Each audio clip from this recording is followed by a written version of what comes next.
let's just say most of the time it's an ad. So you have the first ad where they see your photo and then, or video, and wherever they discover you. And then you have them landing on, so they click through from the search results page, then you have them landing on the product page.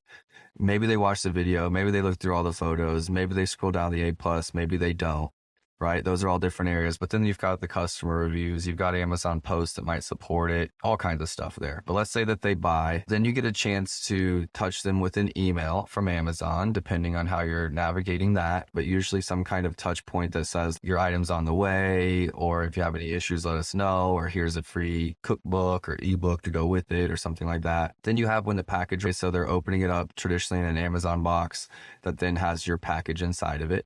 So it arrives outside, you see an Amazon box, but then inside of that is a chance to brand your product with its packaging. So there's a touch there. You could have something fun that's like engaging with them, bringing them to Amazon, or we just launched a product that has a free coloring book with a QR code or some stuff like that. And then you have a chance on the follow-up. Either they've got their purchase, did they love it, like that kind of, that review request or that touch there. Simply, that's how you avoid negative reviews, is simply saying, is there anything else we can do better?